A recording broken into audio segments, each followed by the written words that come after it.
사도신경 하심으로 예배를 시작하겠습니다. 나는 전능하신 아버지 하나님, 천지의 창조주를 믿습니다. 나는 그의 유일하신 아들, 우리 주 예수 그리스도를 믿습니다. 그는 성령으로 잉태되어 동정녀 마리아에게서 나시고 본디오 빌라도에게 고난을 받아 십자가에 못 박혀 죽으시고 장사된 지 사흘 만에 죽은 자 가운데서 다시 살아나셨으며 하늘에 오르시어 전능하신 아버지 하나님 우편에 앉아 계시다가 거기로부터 살아있는 자와 죽은 자를 심판하러 오십니다. 나는 성령을 믿으며 거룩한 공교회와 성도의 교제와 죄를 용서받는 것과 몸의 부활과 영생을 믿습니다. 아멘. 할렐루야, 드레스원교회 온라인 예배 오신 모든 성도님들을 주님의 이름으로 환영하고 축복합니다. 먼저 찬양으로 예배 시작하도록 하겠습니다.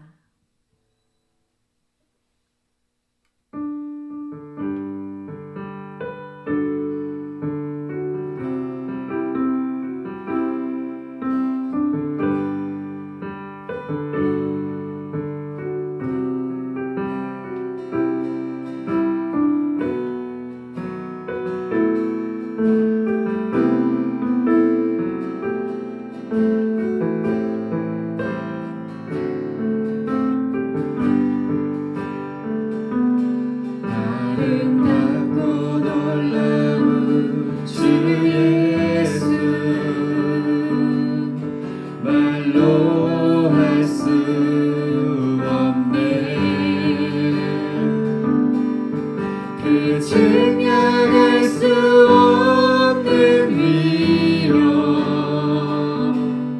주님과 같은 분 없네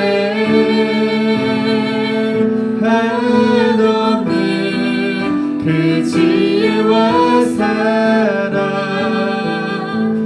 그 누구도 다 할 수 없네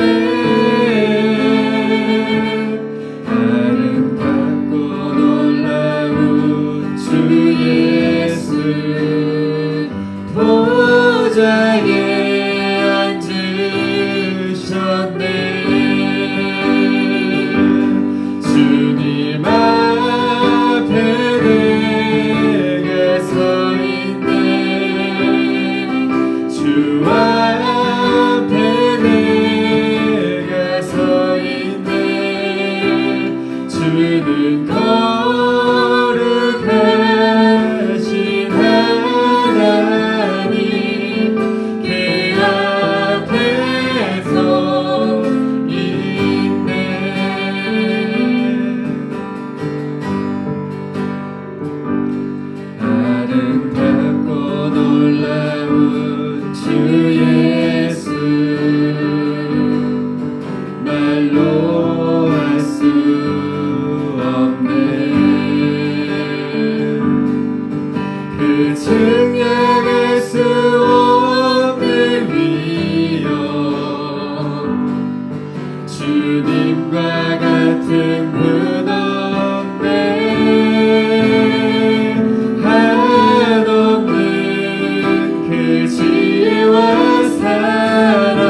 거친 풍랑에도 깊은 바다처럼 나를 잠잠케 해 주 사랑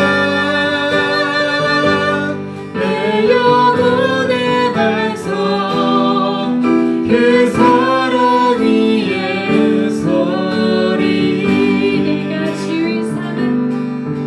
내가 주인 삼은 모든 것 내려놓고 내 주 대신 주 앞에 나가 내가 사랑했던 모든 것 내려놓고 주님만 사랑해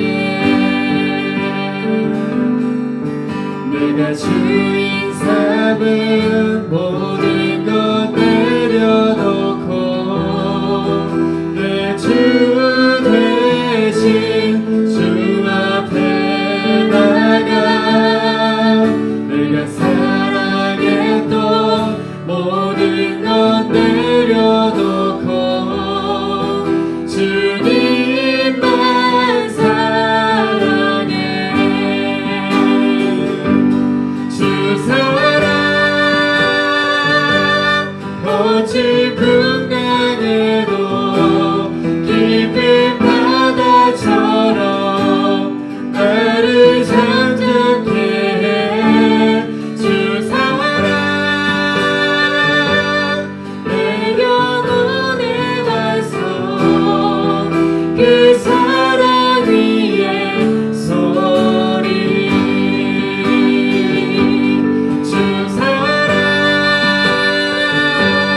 거친 풍랑에도 깊은 바다처럼 나를 잠잠케 해 주 사랑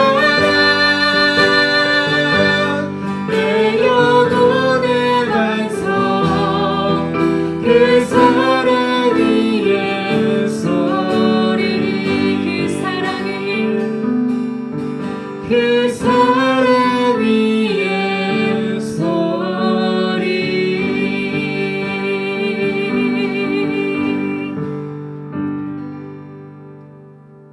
아멘.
믿음은 들리려 할 때 나 주님께 나아가네. 주님은 산 같아서 여전히 그 자리에 계셔. 눈을 들면 보이리라 날 위한 그 사랑. 주는 나의 도움이시며 주의 계획 영원하시네. 주의 위엄 앞에 믿음으로 순종해 예배드리리. 주님께서 날 이끄시며 주가 항상 함께 하시네. 주의 사랑 안에 믿음으로 순종해 예배드리리. 주님께서 날 이끄시며 주가 항상 함께 하시네. 주의 사랑 안에 믿음으로 순종해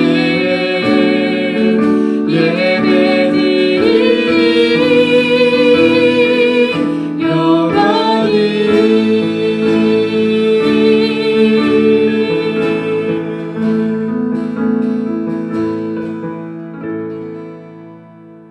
아멘.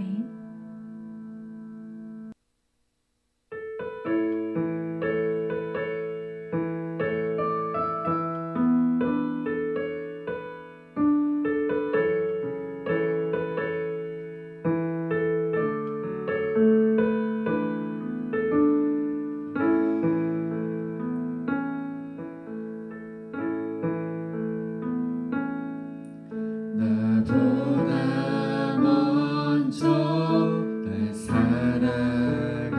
사랑하신 주님의 열심으로 십자가 사랑 구원의 주 내게 믿음 주셨네. 나보다 먼저 날 사랑하신 주님의 헌신으로 부활의 능력 영원한 상 내게 믿음 주셨네. 나의 눈앞에 주님 볼 순 없어도 내 삶을 이끄시는 주를 믿네. 주신 믿음 안에서 나는 예배하리. 주신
주신 믿음 안에서 담대히 찬양해 주신 믿음 안에서 예수를 닮게 하소서 주신 믿음 안에서 세상을 이기네 주신 믿음 안에서 주신 믿음 안에서 나는 예배하리 주신 믿음 안에서 담대히 찬양해 주신 믿음 안에서 예수를 닮게 하소서 주신 믿음 안에서 세상을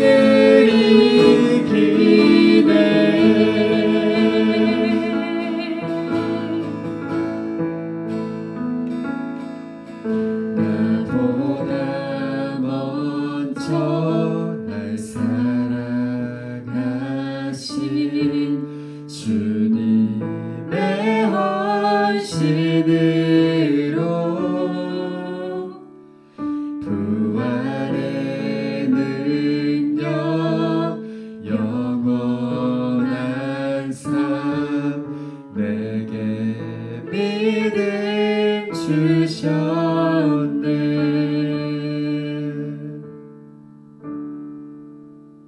아멘.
자, 하나님 말씀은 베드로전서 2장 11절부터 12절입니다. 신약 성경 베드로전서 2장 11절부터 12절입니다. 우리 화면을 보시고 우리 다 함께 한 목소리로 봉독하시겠습니다. 사랑하는 자들아, 거류민과 나그네 같은 너희를 권하노니 영혼을 거슬러 싸우는 육체의 정욕을 제어하라.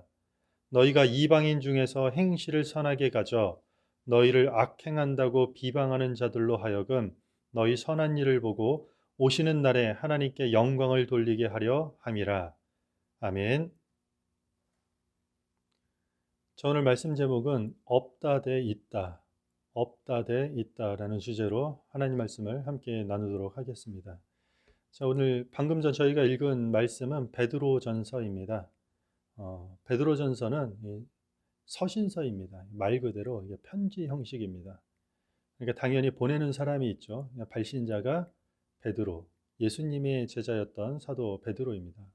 그리고 받는 사람들은 우리 1장에 보면은 수신자는 이 흩어진 나그네들을 뜻합니다. 여기서 흩어진 나그네라는 말은 이방 세계로 흩어진 그리스도인들을 뜻하는 지칭하는 단어입니다. 로마와 예루살렘에서 기독교를 향한 이 핍박이 심해지면서 로마 변두리, 본도, 갈라디아, 갑바도기, 아시아, 비두니아로 흩어진 그리스도인들이 뜻하는 것입니다. 다시 본국으로 그들은 돌아가지 못해서 타국에서 외국인으로서 요즘 같은 말로는 비정규직으로 노예로 지내는 흩어진 나그네, 흩어진 그리스도인들의 삶은 생각보다 쉽지 않고 어려움들이 따랐습니다. 특별히 기독교인을 향한 이런 핍박은 로마나 예루살렘에만 있지 않았습니다. 그들이 흩어져서 살아가는 곳곳에 그리스도인들을 향한 공격과 비방이 있었습니다. 1세기 교회가 그러니까 성경에서 그리스도인들이 세상에서 비방을 받을 때에는 대부분 우리가 상식에 어긋나는 이 불의함을 저질러서 받아야 하는 마땅한 그런 비방이 아니라 기독교 신앙의 진리를 거부해서 발생하는 문제예요. 그러니까 우리가 불의함을 저질러서 비방받아 마땅한 문제 때문이 아니라 그리스도를 주로 섬기는 이 진리에 대한 문제 때문에 비방받았던 일들이 훨씬 더 많았어요. 당시 사회는 다신론 사회였어요. 다신론이 뭐죠? 많은 신들이 있다. 많은 신들을 서로 인정하며 사는 문화예요. 특별히 로마는 황제가 신이었어요. 모든 신들보다 황제가 더 우월하고 그렇게 믿고 섬겨야 했던 사회였어요. 그런데 그리스도인들, 그러니까 기독교의 고백이 뭐죠? 예수 그리스도만이 유일한 구원자 된다라는 진리는 당연히 사회 속에서 거부감을 주기에 충분한 메시지였어요. 어찌 보면 오늘날도 크게 다르지 않는 것 같아요. 우리가 흔히 다원주의 사회라고 말하잖아요. 포스트 모던 사회 이렇게 말하잖아요. 서로가 상관하지 말아야 되는 사회예요. 함부로 누군가를 놓고 옳다 그르다라고 말하면 안 되는 사회예요. 오히려 그냥 네가 하는 것이 다 옳다고 격려해 주는 것이 어쩌다가 미덕인 사회가 됐어요. 그래서 요즘 시대의 가장 훌륭한 덕을 관용이라고 이야기를 해요. 관용도 필요한데 그냥 모든 걸 관용하는 건 좀 문제가 되겠죠. 그래서 요즘 시대를 관용의 시대라고 할 수 있어요. 그런데 복음의 진리는 어떤가요? 절대로 타협할 수 없는 진리를 가지고 있어요. 그게 복음의 성격이에요. 이런 시대에 예수 그리스도만이 유일한 길입니다라고 외치는 것은 당연히 세상으로 하여금 유별나다, 사람들이 싫어하기 마련인 메시지가 되는 것이에요. 지금 우리 그리스도인들이 마주한 현실이 1세기 소아시아 전역에 흩어져서 지금 고난과 박해의 시간을 통과하고 있는 그리스도인들과 별반 다르지 않아요. 다소 차이가 있다면 오늘날 교회가 받는 비방의 이유는 교회와 그리스도인들이 어떤 펼쳤던 무례함이나 어떤 불의함으로 인한 마땅한 비방이 상대적으로 좀 많다라는 것이요. 하지만 그런 일부의 모습 때문에 다른 기독교인들까지도 모조리 싸잡아서 공격을 받고 있는 것은 또 자명한 사실이에요. 이렇게 그리스도인들에게 적대적인 환경 속에서, 그러니까 하나님을 거부하는 세상 속에서 우리가 그리스도인으로서 살기란 어떤 것일까요? 한마디로 우리의 진리를 공격하는, 그러니까 기독교인들이 마음 놓고 하나님이 하나님이다라고 말하기 좀 불편한 이런 적대적인 사회 속에서 그리스도인으로 살기란 어떤 모습일까요? 우리가 읽었던 베드로전서 2장 11절을 보면 사랑하는 자들아 거류민과 나그네 같은 너희를 권하노니 영혼을 거슬러 싸우는 육체의 정욕을 제어하라. 뭐라고 하죠? 영혼을 거슬러 싸우는 육체의 정욕을 제어하라는 것이에요. 육체의 정욕은 세속적인 것이에요. 무슨 몸으로 음란한 짓 하는 것만 뜻하는 것이 아니라 아주 광범위하는 것을 이야기해요. 쉽게 정리하면 하나님을 떠난 상태에 하는 모든 행위를 지칭하는 것이에요. 한마디로 하나님 없는 것으로 간주하고 행하는 모든 것들을 멀리하라고 지금 이야기하는 것이죠. 그리스도인의 삶의 방식을 이야기하는 것이죠. 육체의 정욕을 따르는, 즉 하나님 믿지 않는 자들의 삶의 방식이 뭘까요? 그러니까 하나님의 없다, 하나님의 존재를 부정하는 사람들의 삶의 형태는 어떤 것일까요? 우리가 잘 아는 러시아의 문호 도스토옙스키의 대표작이 있죠. 죄와 벌이라는 이 장편 소설이 있어요. 여기 보면 하나님이 없다라고 생각하는 사람들의 삶의 원리가 하나 등장해요. 여기 주인공 라스콜리니코프라는 주인공이 등장을 합니다. 근데 이가 살인을 하려고 어느 날 결정을 해요. 그리고 살인에 대한 정당한 이유를 찾기 시작해요. 로스쿨에 진학하고 싶은데 가난해서 돈이 없어요. 대학 갈 돈은 당연히 없고 밥도 굶는 신세예요. 형제라고는 누나가 하나 있는데 누나의 삶도 아주 밑바닥이에요. 돈 때문에 자기를 경멸하는 수준의 남자와 결혼을 하려고 해요. 말이야 결혼이지 완전 매춘에 가까운 결혼이 되는 것이에요. 재정적인 어려움에 처한 어머니를 도와야 되는 형편이에요.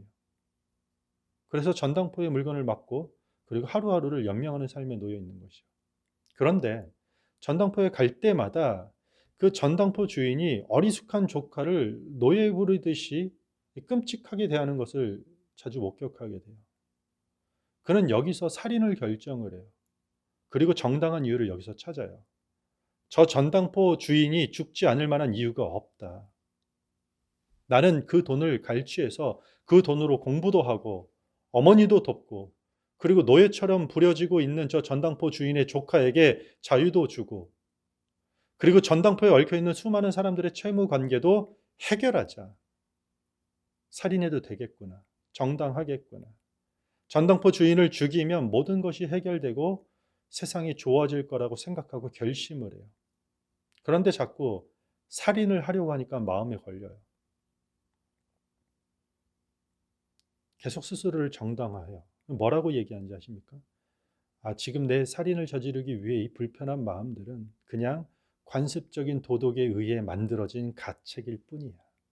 라고 스스로를 정당화해요. 살인이 이렇게 불편한 마음을 주는 이유는 그저 나에게 주입된 임의적인 도덕일 뿐이라고 계속해서 스스로를 정당화시켜요. 하루 이틀 몇 주를 그렇게 자신을 정당화시킨 다음에 결심을 해요. 살인을 하기로. 그리고 실제로 가서 살인을 저질러요. 그리고 아무에게도 들키지 않아서 그의 살인죄에 대한 대가도 치르지 않아요. 그런데 그 이후에 자신이 원했던 삶의 방향으로 흘러가지 않아요. 왜냐하면 양심의 자유에서 벗어나지 못해서 그는 오랜 시간 동안 지옥을 맛보는 삶을 겪게 되는 것이죠. 소설 속에 나오는 가상의 이야기지만 충분히 일어날 수 있는 이야기예요. 만약에 우리 삶에 초월적이고 절대적인 가치가 없다면요. 만약에 하나님이 없다고 가정한다면 이런 살인조차도 허용될 수 있는 것이에요. 우리의 삶이 그냥 우연이라면 어떤 사람들이 얘기하는 것 같이 그냥 우연히 왔다가 우연히 가는 것이라면 이렇게 살다가 죽는 게 정말 인생의 끝이라면 스탈린과 같이 2천만 명을 학살하는 삶을 살거나 아니면 테레사 수녀같이 많은 사람들을 살리는 삶을 살거나 아무런 상관이 없을 것입니다. 왜냐하면 죽으면 다 끝이기 때문이에요. 하나님은 없기 때문이에요. 우리의 삶의 방식과 우리 삶의 역사와 상관없이 그냥 그렇게 죽으면 다 끝이기 때문에 이렇게 살든 저렇게 살든 아무런 상관이 없다라는 것이죠. 그래서 누군가가 옳다 그르다, 내가 옳다 그르다라고 말하는 것은 그저 개인의 취향일 수도 있고 아니면 그것은 생물학적 진화에 의한 것일 수도 있고 아니면 그것은 사회적 훈련에 의한 그냥 사회적으로 문화적인 관습에 의한 그냥 부산물 뿐이기 때문에 전쟁도 테러도 살인도 악하다고 말할 수 없다는 뜻이 되는 것이에요. 그래서 누군가를 사랑을 하든 아니면 우리가 누군가를 살인을 하든 그냥 도덕적으로 다 동등하다라는 뜻이 돼요. 전제가 뭐라고요? 하나님이 없다고 하게 되면 신이 존재하지 않는다. 하나님이 없다. 절대적인 가치와 절대적인 기준이 없다고 얘기하면 이렇게 되는 것이에요. 그래서 하나님이 없다는 것은 절대적인 가치와 질서가 없다는 말로 이어지는 것이에요. 이것이 육체의 정욕을 따르는 하나님을 믿지 않는 자들의 삶의 어떤 형태로 나타나는 것이에요. 그런데 그리스도인들은 이런 삶의 방식을 거부하고 따르지 않는 것이에요. 왜냐하면 우리는 죽으면 모든 것이 다 끝인 삶을 살고 있지 않아요. 우리는 그것을 믿지 않아요. 오늘 읽은 우리 11절에 보면은 사도 베드로는 그리스도인들을 향해 너희는 거류민과 나그네라고 말하고 있어요. 거류민과 나그네는 고향이 아닌 곳에 잠시 머물고 있는 사람이에요. 여기서는 아주 중의적인 의미로 쓰였어요. 우리는 이 세상에서 잠시 머물다가 영원한 세상으로, 영원한 세계로 옮겨지는 것이에요. 우리는 지금 이 세상 속에 살고 있지만 세상에 속한 자들이 아니라 하나님 나라에 속한 자들이라는 것이에요. 육체의 정욕대로 살다가 죽어서 정말 끝이라면 삶의 목표가 무엇일까요? 삶을 살아야 될 이유가 정말 있기나 할 것인가요? 없어요.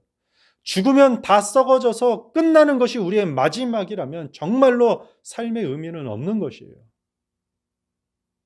하나님이 존재하지 않는다면, 하나님의 그 질서와 초월적인 가치와 그 질서가 없다면 우리에게 남는 것은 절망뿐인 것이에요. 그런데 하나님이 있다면, 하나님이 존재한다면 이 세상에서의 삶이 끝이 아니라면 우리에게 희망이 있다라는 얘기가 되는 것이에요. 그리스도인들을 비방하는 지금 적대적인 환경 속에서도 그리스도인으로서 살아갈 만한 희망이 있다라는 것이에요. 하나님이 계시기 때문에. 12절에 보면 그리스도인들로서 어떻게 살라고 얘기하고 있죠? 12절 우리 다시 한번 같이 읽겠습니다. 너희가 이방인 중에서 행실을 선하게 가져 너희를 악행한다고 비방하는 자들로 하여금 너희 선한 일을 보고 오시는 날에 하나님께 영광을 돌리게 하려 함이라. 아멘. 이방인 중에서 선한 행실을 하라라는 것이에요. 그러니까 그리스도인들한테는 말이 뭐냐면 이방인들 중에서, 여기서 이방인들은 하나님을 믿지 않는 사람들이에요. 그러니까 비그리스도인들. 그러니까 비그리스도인들 가운데서 선한 행실을 하라고 얘기해요. 이유가 뭐라고요? 비그리스도인들이 그리스도인들의 선한 행실을 보고 하나님께 영광을 돌리게 하려 한다라는 것이에요. 그들이 우리를 보고 하나님께 영광을 돌리는 이유가 뭔가요? 세상이 우리를 보고 하나님께 영광을 돌리게 되는데 우리의 무엇을 보게 된다라고요? 예배 잘하나 이거 보나요? 그 교회 사람들이 얼마나 모였는가? 그 교회 사람들의 경제적 수준이 얼마나 높이 올라갔는가? 그 교회에 얼마나 다채로운 프로그램이 있는가가 아니라, 이런 것들이 아니라 그리스도인들의 착한 행실을 본다라는 것이에요. 착한 행실. 하나님의 존재를 모르는, 하나님이 없다고 말하는 이 세상의 비난을 막는 교회의 방법이 뭐라고요? 착한 행실이라는 것이에요. 기독교 정당이 나와서 되는 게 아니에요.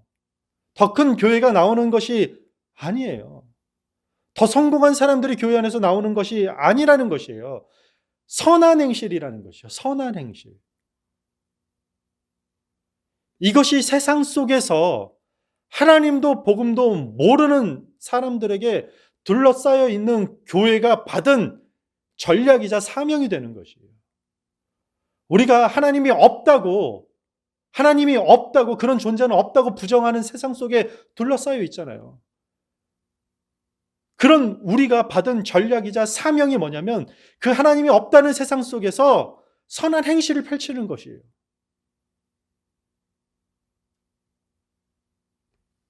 왜 세상에서의 선한 행실이 그토록 중요할까요? 우리 코람데오라는 말이 있죠. 하나님 앞에서. 우리는 하나님 앞에서 살지만 세상에서 살고 있음을 잊지 말라라는 것이죠. 우리는 궁극적으로 하나님 백성에 속해 있기 때문에 하나님 나라로 갈 것이지만 여전히 우리는 세상 속에 살고 있다는 것이에요. 하나님 앞에서 우리의 신앙이 어떻게 증명될까요? 훗날 하나님 앞에서 우리의 신앙이 어떤 모양으로 증명할 수 있을까요? 세상에서 어떻게 살았는지로 증명되는 것이에요. 우리가 여기서 살았던 모든 행실들은 그냥 다 썩어서 사라지는 것이 아니에요. 우리가 하는 모든 행동들, 우리가 만들어내는 이 땅의 상에서 모든 우리의 삶의 족적들은 그냥 언젠가 썩어질, 어차피 낭떠러지로 떨어질 고장난 고철덩어리 기계가 아니라 하나님 앞에 증명된다니까요. 하늘에서 이루어진 뜻이 땅에서도 이루어지는 것이에요. 하늘과 땅의 연합이에요. 하나님 나라는 궁극적으로. 우리의 신앙도 우리가 무엇을 행하였는지, 어떤 삶으로 살았는지로 하나님 앞에 증명된다는 거죠. 그런데 그 삶의 행실들이 세상이 알아듣고 납득하는 것들은 기독교 교리가 아니라는 것이에요. 우리가 언제든지 논리적으로 합리적으로 그들을 설득할 수 있고 변증할 수 있는 교리가 아니에요. 우리만의 신앙, 우리만의 예배, 우리만의 기독교 문화가 아니라 세상 속에서도 충분히 납득할 만한 선한 행실을 얘기하는 거죠. 하나님 앞에서 우리의 신앙이 이것으로 증명된다. 한국에 안타까운 어떤 통계가 있어요. 70% 넘는 사람들이 교회와 기독교에 대해 신뢰하지 않는다라고요. 이 70% 전부가 기독교 교리가 문제라고 비방할까요? 그렇잖아요. 온라인을 들어가고 댓글을 보고 기독교를 비방하는 기사들을 보세요. 우리 교리를 문제 삼을까요? 우리가 하나님은 하나님이라고 제대로 고백하지 않는 것에 대한 문제를 삼을까요?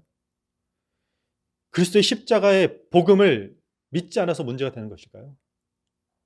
아니에요. 세상이, 그러니까 비그리스도인들이 교회와 그리스도인들에게 선한 행실을 단 한 번도 경험하지 못했기 때문이에요. 우리로 하여금 착하고 선한 행실을 경험해 보지 못했기 때문에 그렇게 비난하는 것이에요. 우리끼리만 만나서 찬양하고 우리끼리만 모여서 예배하면 끝일까요?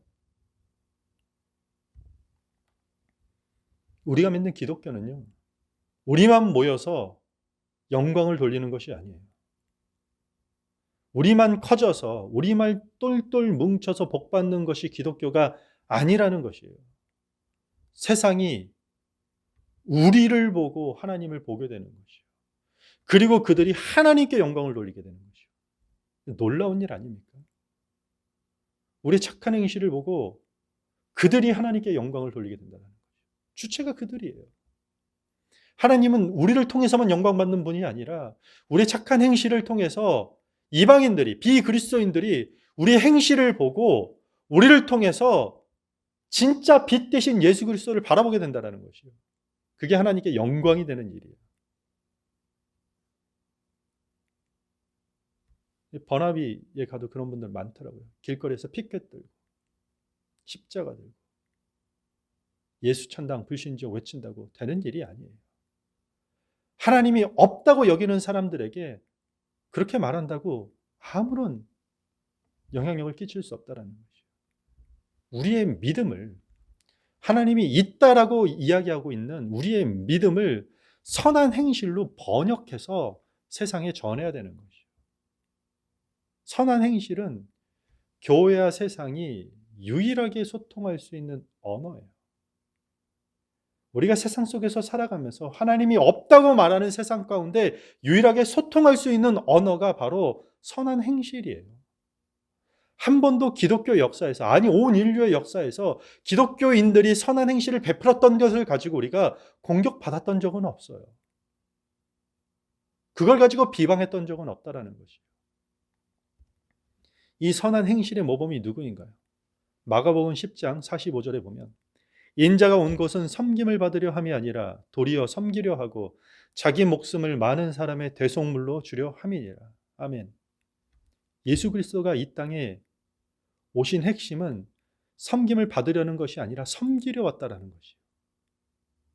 핵심이 섬김이에요.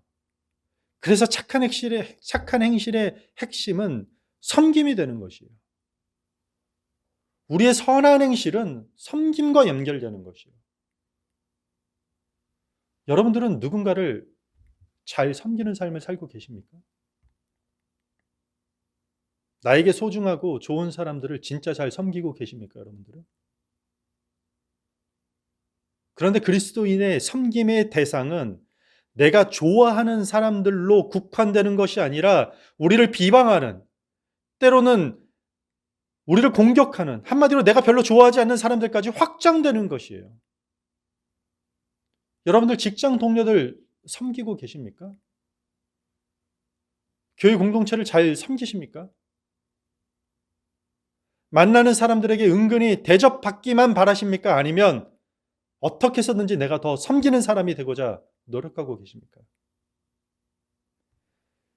우리가 얼마나 신실한 그리스도인인지, 내가 얼마나 거룩한 그리스도인인지 자가 증명할 수 있는 방법은요, 내가 내 이익과 상관없이 내게 허락된 관계 속에서 내가 얼마나 섬기고 있는가를 보면 확인할 수 있어요. 스스로 한번 생각해 보세요. 이 시간에 예배가 끝난 이후에 한번 돌아보세요. 이익과 상관없이 우연히 만났던, 누군가의 소개로 만났던 어떤 관계든지 간에 하나님께서 허락하신 그 관계 속에서 내가 얼마나 잘 섬기고 있는가. 그게 여러분들의 신실성을 증명할 수 있는 자가 확인 방법이 되는 것이에요. 세상에 거하는 교회는 복음과 진리 때문에 때로는 세상의 비방과 혐오의 대상이 될 수도 있습니다. 그렇다고 해서 교회는 세상을 등지는 것이 아니라 오히려 교회는 세상에 대해서 기여해야 되는 것이요. 선한 행실로, 아름다운 모습으로, 세상이 상상하지 못하고 세상이 절대로 하지 않는 착한 행실로 우리가 세상을 기여해야 되는 것이요. 이것이 세상의 빛과 소금인 그리스도인들의 삶이에요. 마태복음 5장 16절에 보면 이같이 너희 빛이 사람 앞에 비치게 하여 그들로 너희 착한 행실을 보고 하늘에 계신 너희 아버지께 영광을 돌리게 하라. 아멘. 베드로 사도만의 고백이 아니에요. 예수님께서 산상수훈으로 말씀하신 메시지예요. 나만 신나서 하나님께 영광 돌리는 것이 아니라 세상을 향한 우리의 착한 행실을 통해서 하나님이 영광 받으신다라는 그 사실을 잊지 않고 명실하시기를 바랍니다. 여러분들이 이제 교회 밖에서 누군가를 만났을 때 교회 다니세요? 라는 질문이 아니라 제가 무엇을 도와드릴까요? 라고 말하셔야 되는 것이에요. 왜냐하면 세상에서 가장 강한 선교의 힘은 그리스도인의 생활이에요. 우리의 삶의 생활이 세상에서 가장 강력한 선교의 힘이 되기 때문에 배 타고 비행기 타고 아니면 짐보따리 싸서 일주일 잠깐 갔다 오는 게 그게 선교가 아니에요. 예배가 끝난 이후에 여러분들이 만나는 사람들, 월요일 아침에 여러분들이 만나는 사람들, 여러분들에게 문자로, 전화로 연결되어 있는 그 사람들에게 여러분들이 얼마나 섬기고 있느냐, 얼마나 선한 행실을 그들에게 베풀고 있느냐, 이것이 강한 선교의 힘이 된다는 것이에요. 우리를 비방하는 기독교의 복음을 그렇게 반가워하지 않는, 하나님이 없다고 생각하는 세상 속에서 그리스도인으로서 살아가기 위해 육체의 정욕을 제어하는, 하나님 없음대로 살아가는 그 방식을 멀리하길 바랍니다. 그리스도인의 신앙을 비난하는 자들에게 맞서서 싸우지 마십시오. 비그리스도인들이 보게 될 차원이 다른 삶의 질을 여러분들이 보여주시기 바랍니다. 세상이 우리의 착한 행실을 볼 때 그것을 보다 보니 세상 사람들이 느끼기에, 비그리스도인들이 느끼기에 너무나 그것들이 긍정적이어서 우리를 향한 부정적인 비방들이 다 소멸되는 그 기쁨을 우리의 선한 행실 속에서 맛보는 저 여러분들이 되기를 바랍니다. 말씀을 정리하겠습니다. 여러분들 잊지 않길 바랍니다. 우리가 믿는 것이 진리인지 증명하는 가장 확실한 방법은 선한 행실입니다.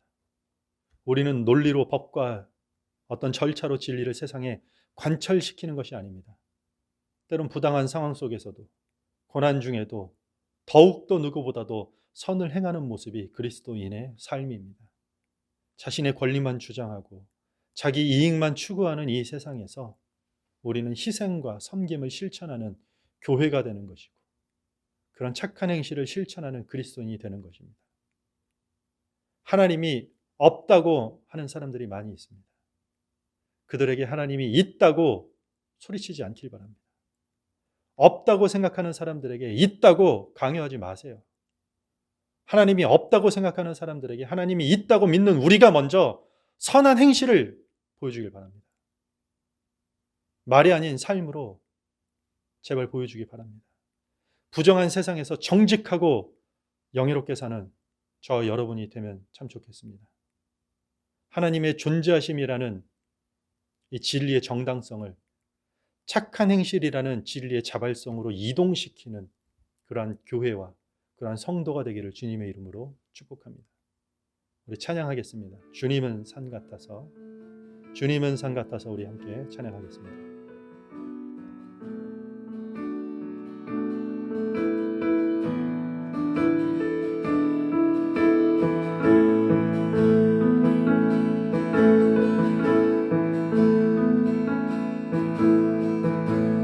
안개가 날 가리워 내 믿음은 들리려 할 때 나 주님께 나아가네. 주님은 산 같아서 여전히 그 자리에 계셔. 눈을 들면 보이리라 날 위한 그 사랑. 주는 나의 도움이시며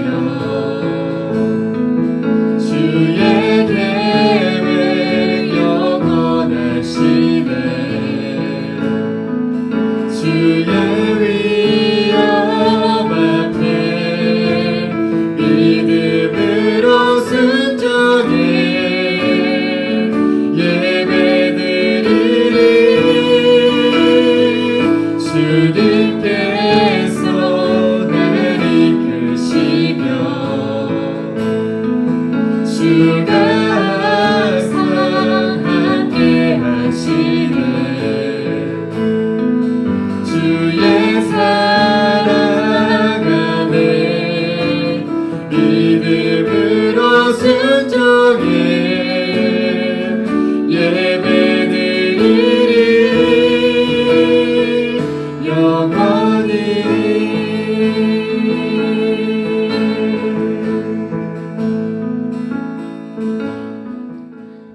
자, 우리 화면에 보이시는 기도 제목에 따라 우리 다 함께 각자의 자리에서 기도하겠습니다. 하나님이 없다는 세상 속에서 하나님이 있다는 하나님의 그 있음을, 하나님의 그 존재하심을 우리가 말로 하는 것이 아니라 선한 행실로 전하는 우리가 되게 하여 주시옵소서. 우리 다 같이 이 기도 제목을 놓고 기도하겠습니다. 주님은 산 같아서 여전히 그 자리에 계셔. 눈을 들면 보이리라 날 위한 그 사랑. 주는 나의 도움이시며 주의 계획 영원하시네. 주의 위엄 앞에 믿음으로 순종해 예배드리리. 주님께서 날 이끄시며 주가 항상 함께 하시네. 주의 사랑 안에 믿음으로 순종해. 하나님, 우리 삶을 돌아보니 하나님은 없다는 세상에서 하나님이 있다는 진리를 말로만 관철시키는 것이 아니라 하나님이 있다는 진리를 선하고 아름답고 그 섬김의 삶으로 우리가 드러내길 원합니다. 자신의 권리만 주장하고 자기 이익만 추구하는 세상 속에서 우리가 살고 있을지라도 우리는 이 땅에서의 삶이 끝이 아니기 때문에 희생과 섬김을 실천할 수 있는 그런 교회와 성도가 되게 하여 주시옵소서. 그래서 언젠가는 우리의 착한 행실을 보고 우리의 선한 섬김을 보고 우리의 가족들이, 우리의 친구들이, 우리의 직장 동료들이 하나님께 영광을 돌리게 하는 놀라운 역사가 일어나게 하여 주시옵소서. 이제는 우리 주 예수 그리스도의 은혜와 하나님의 사랑과 성령님의 교통하심이 선한 행실로 세상과 소통하기를 다짐하는 머리 숙인 성도들의 그 삶의 현장 가운데 이제로부터 영원토록 함께 있을지어다. 아멘.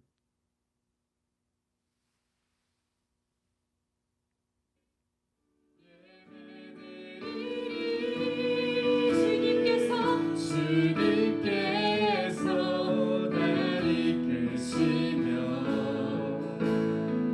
주